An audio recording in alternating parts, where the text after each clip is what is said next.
welcome to this week's episode, and we are going to dive into pricing and whether or not to share your prices publicly on your website or your promotional content for your offers and services. So let's talk about it. And like every decision in business, it's a personal one. And, I know that we're all working with different relationships to money, different relationships to asking for money, and different relationships to our nervous systems. And I'm a big advocate for the path of least resistance. So I'm not here to tell you how to make decisions in your business. I'm here to really share my experience with you and to invite some things to consider into this conversation so that you can make the best choices for you where you're at on your business journey. So when I started, I didn't share my prices. With the first high ticket coaching offers that I promoted, which was around $3,000, I followed the strategy of getting people on sales calls and then taking them through a very strategic sales script and, revealing the price at the end after I had assessed if they were a good fit for the program and we'd assessed that they wanted to join the program. Then I would reveal the pricing. And it worked. I booked the first 3 clients that signed up to my high ticket offer. But here are some reasons why it worked. Number one, I had great copy on my sales page and on my social media posts. And so the people that got on the calls were genuinely a really good fit for my offers. The people who signed up were also warm leads from previous programs that I had run, one of which I know had made like $9,000 in the past couple months as a result of the money mindset work that we had done together. So they were, they had already created results with me when they up-leveled to do my high ticket program. And also I was doing my money mindset work, right? I felt super aligned, super confident in what I was offering.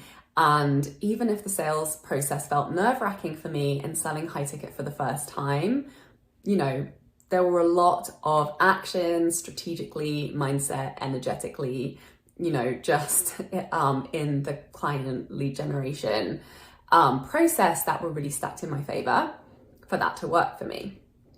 Then I went through a phase where life really knocked me hard during an intense transition to living in New York City, moving in with Albors, who was dealing with all types of toxic workplace culture in his medical residency and his internship.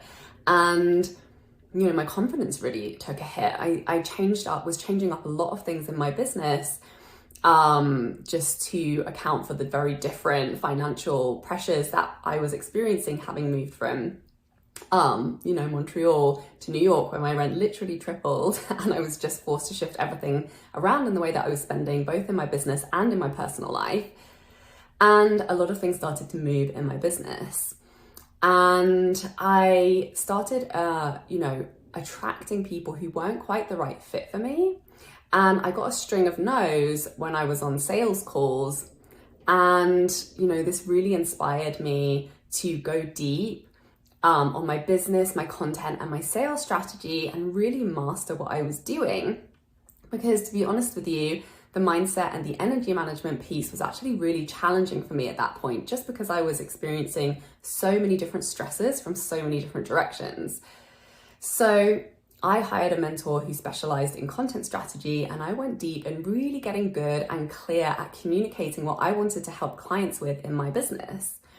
And in that process, I learned that when you get good at clearly communicating everything your client needs to know in order to make an informed and an empowered decision to buy your stuff, then sales calls actually become unnecessary. So I stopped doing them. And I had also realized by that point that people reached out to you really based on what you put out there in your marketing. And I discovered that by putting my prices on display on my website, I would only receive inquiries from clients who could afford and were willing to pay the prices that I was charging, which eliminated a whole other group of unnecessary conversations that, is time I didn't get to spend working on my business. So I can say that it really has been a win-win for me in my business to display my prices. No longer doing sales calls, no longer having conversations with people who aren't willing or aren't able to invest in the prices that I desire to charge. And so only receiving clients and inquiries from people who are a great fit for my offers, i.e. they are ready, able, and willing to buy.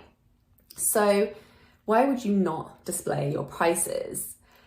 Let's unpack what's really going on when you don't want to share your prices. So there's a fear, right, that when people see the price that they will be turned off buying. And this is a very common belief.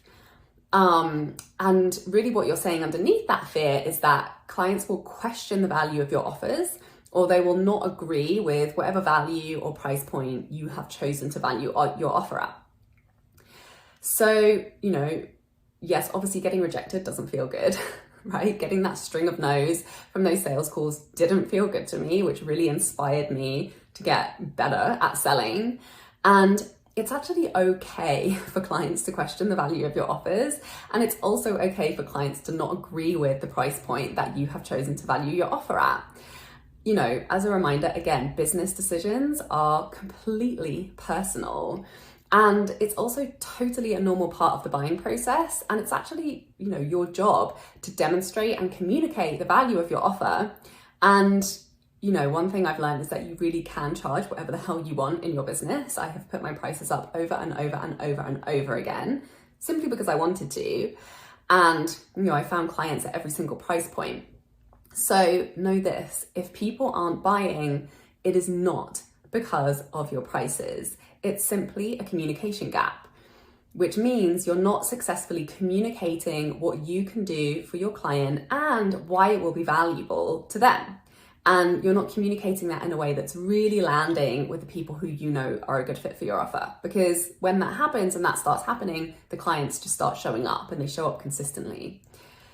So another belief around why it's bad to share your prices is, really based on this belief that money is the determining factor as to why somebody would choose to work with you.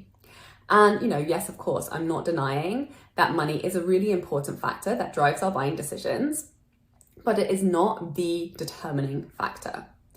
Because the main reasons people buy from you are, number one, they believe and trust that you can help them to get what they want. And number two, it's a priority for them to get what they want now. So just to really connect to the truth of this, have you noticed that when it becomes a non-negotiable for you to access the money you need for the thing that you desire, you get super fucking resourceful and you make it happen?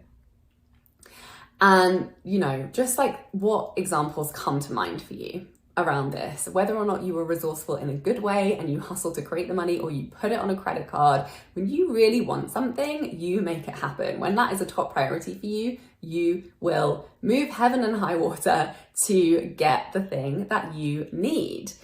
So, I don't know, have you ever flown across the country to meet up with a lover? Have you ever moved to a city where a loaf of bread costs 5 times more than you were used to paying? Have you ever paid extra to get your hands on a pair of tickets to see a band you just had to see, right? When there's that desire there or a need that is non-negotiable to us, we get resourceful, we hustle our buns, and we create the resources to make that happen. So you will stretch yourself and you will get resourceful when that thing becomes a priority. So guess what? The people who aren't in that place around whatever it is that you help people for, they're not the people you should be focusing your time and attention on to build your business, because there are plenty of people who do have that as their very top priority and are willing to get to resourceful to pay whatever it is that you're charging for you to help them get what they want. So I could go on and on and on about this, because there are so many different types of complex money baggage going on under the surface of pricing. So if you would like to hear more on this topic and you liked this, please drop me a message on Instagram or Facebook and let me know, and I will dive deeper into this in future episodes. So before we wrap up, I have something exciting to tell you about. There were a couple of key things that really changed everything in my life as an entrepreneur that allowed me to bring in 6 figures while also working half as many hours and having more fun than ever before, because of the alignment that I had created in my business. And it was really the money mindset work around how I was doing business combined with strategic sales content that I was sharing online. So You know that this is the year to start hitting your 10K month income goal and living the life of creative freedom and fulfillment you have been dreaming about. You want to be consistently attracting total dream soulmate clients through the creative content you're sharing on social media.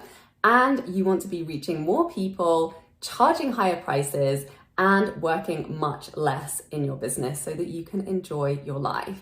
So I am excited to invite you to join me in Freedom Club, which is my mastermind, where you'll receive tailored high-level support to master the skills that will create your dream life and six-figure dream business starting now, with focused weekly trainings and coaching calls to find the clarity on your content that's going to make you the most money, to design a simple, fun launch strategy you'll enjoy following through on, plus daily support and feedback from me in the Boxer chat. You will find that sweet spot in your business where you're the most confident in your work, having the most fun, and making the most money. You can go to withsarahmac.com/freedom club to apply now. So thank you so much for tuning in, sending you so much love, and I'll see you next week. Bye. For more inspirational content, head over to my website withsarahmac.com, and please support the show by liking, commenting, and subscribing.